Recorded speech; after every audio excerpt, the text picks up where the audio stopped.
नमस्कार मित्रांनो, स्वागत आहे तुमचं माय गव्हर्नमेंट ट्रॅक या युट्यूब चॅनलवरती। तर या व्हिडिओमध्ये आपण प्रॅक्टिस टेस्ट 3 बघणार आहोत from strength of material.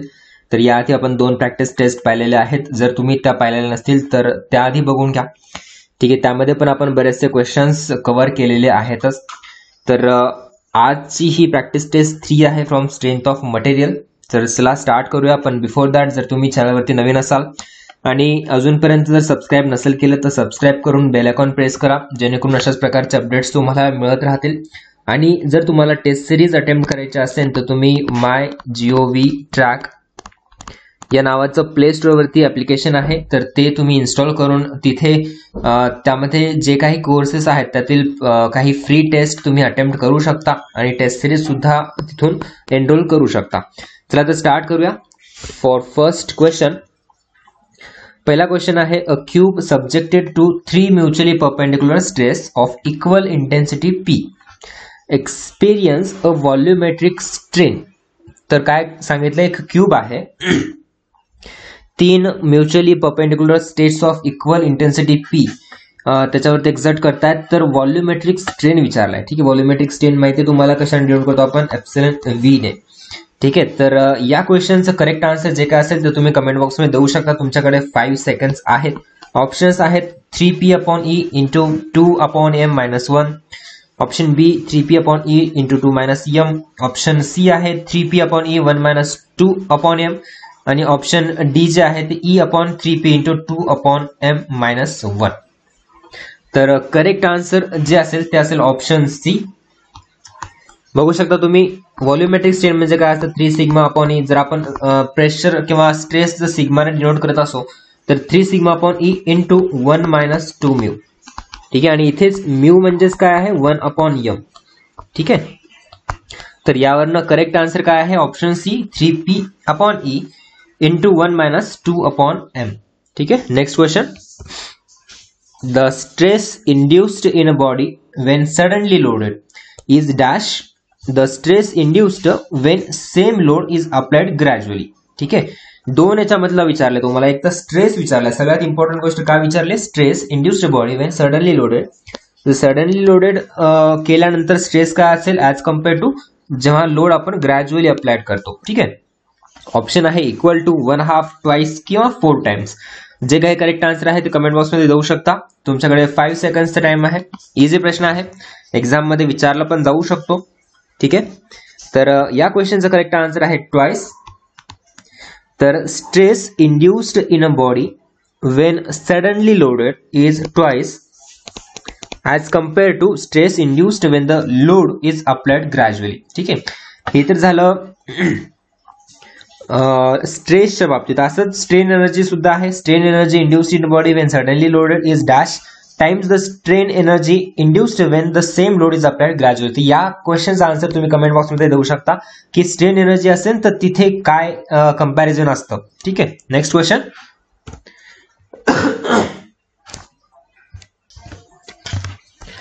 A material obeys Hooke's law up to what. खूप इझी प्रश्न आहे। ऑप्शन ए आहे प्लास्टिक लिमिट, ऑप्शन बी आहे elastic limit, option C yield point की limit of proportionality. Hooke's law कुठपर्यंत obey करतो, ठीक आहे। तर या क्वेश्चनचं करेक्ट आन्सर असेल लिमिट ऑफ प्रोपोर्शनॅलिटी। जर तुम्ही स्ट्रेस आणि स्ट्रेनची डायग्राम काढली, स्ट्रेस आणि स्ट्रेनची, तर हुक्स लॉ जोपर्यंत ते लिमिट ऑफ प्रोपोर्शनॅलिटी असतं तोपर्यंत हुक्स लॉ होल्ड करतं। आणि हुक्स लॉ म्हणजे काय की stress is directly proportional to strain, याला म्हणतो आपण हुक्स लॉ, ठीक आहे। चला, इझी क्वेश्चन होता। नेक्स्ट क्वेश्चन बघूया। काय विचारले, the torque transmitted by a solid shaft of diameter D is काय असेल, वेअर टाऊ जे आहे ते मॅक्सिमम अलाउएबल शिअर स्ट्रेस आहे। तुम्हाला काय विचारले, टॉर्कचं इक्वेशन विचारले, टॉर्क इक्वल टू काय असेल ते विचारले। पण टॉर्कचं इक्वेशन काय असेल, तुम्हाला shear stress, maximum shear stress माहिती आहे का काय आहे, tau maximum is equal to काय असतं, 16T/πd³, बरोबर। तर आपल्याला काय विचारले, टॉर्क ची व्हॅल्यू आपल्याला काढायची, तर सिंपल क्रॉस मल्टिप्लाय करून टाकायचं, इथे टाऊ मल्टिप्लाय बाय πd³/16। तर हे तुमचं असेल टॉर्कचं इक्वेशन। सो करेक्ट आन्सर असेल option B, that is π/16 into tau एक मिनिट, येस, करेक्ट आन्सर आहे बी. बरोबर आहे. Pi upon 16 into tau into D cube हे झालं इक्वेशन टॉर्कचं. सो करेक्ट आन्सर असेल ऑप्शन बी. आणि अशाच प्रकारे तुम्ही हॉलो जर शाफ्ट असेल तर ते सुद्धा काढू शकता, आउटर डायमीटर डी आणि इनर डायमीटर स्मॉल डी मधून सुद्धा. तर या क्वेश्चन मध्ये बघूच आपण, सेम आहे, सेम विचारले तुम्हाला. Torque transmitted bye hollow shaft, त्याचा आउटर डायमीटर आहे D1 आणि इनर डायमीटर आहे D2. ठीक आहे, तर सेम आहे, त्याच प्रकारे आपल्याला काढायचं. या क्वेश्चनचा करेक्ट आन्सर असेल option B. Pi upon 60 into tau into D1⁴ minus D2⁴ upon D1. ठीक आहे, हे अपॉन D1 आहे, त्याच्यामुळे पॉवर 4 गेला. जर D1 नसतं तर त्याचा पॉवर 3 मध्ये राहिला असता, क्यूब मध्ये. ठीक आहे, सो करेक्ट आन्सर असेल option B. Next question. If TH is the torque resisting capacity of hollow shaft. ठीक आहे, TH काय आहे? Torque resisting capacity of hollow shaft, and TS is the torque resisting capacity of solid shaft. ठीक आहे, TS आणि TH दिलेले आहेत, of the same material length आणि वेट. तर काय असेल? तर बघूया, TH ग्रेटर दॅन TS असेल का, TH लेस दॅन TS, की TH आणि TS इक्वल असतील. 5 सेकंड आहे तुम्हाला. कमेंट बॉक्समध्ये जे काही तुम्हाला आन्सर माहिती असतील तर कमेंट करू शकता. ओके, तर या क्वेश्चनचं करेक्ट आन्सर असेल ऑप्शन ए. तर लक्षात ठेवा, कधी पण टॉर्क रेजिस्टिंग कॅपॅसिटी किंवा टॉर्क ऑफ हॉलो शाफ्ट जे असतं is more, torque of hollow shaft is more than torque of solid shaft. So correct answer असेल option B, sorry option A is the right answer. Okay, so next question बघूया. पुढचा question आहे, after reaching the yielding stage while testing a mild steel specimen, strain काय होणार आहे? ठीक आहे, जेव्हा आपण यील्ड स्टेज पर्यंत जातो while testing a mild steel, ठीक आहे, डक्टाइल मटेरियल आहे माइल्ड स्टील स्पेसिमन, त्यावेळेस स्ट्रेन काय होतं? Becomes constant. Option B start decreasing, option C increases without any increase in load, की option D none of the above. ठीक आहे, तर या क्वेश्चनचा करेक्ट आन्सर आहे option C, that is strain जे आहे ते increases without any increase in the load. So C is the correct answer. जेव्हा यील्ड स्टेज पर्यंत जातं तेव्हा स्ट्रेन जे आहे ते इन्क्रीज होतं without any increase in the load. Okay, next question. Easy question आहे, याचा आन्सर तुम्ही कमेंट बॉक्समध्ये देऊ शकता. Principal planes are the planes which is having what? Maximum shear stress, no shear stress, minimum shear stress, की none of the above.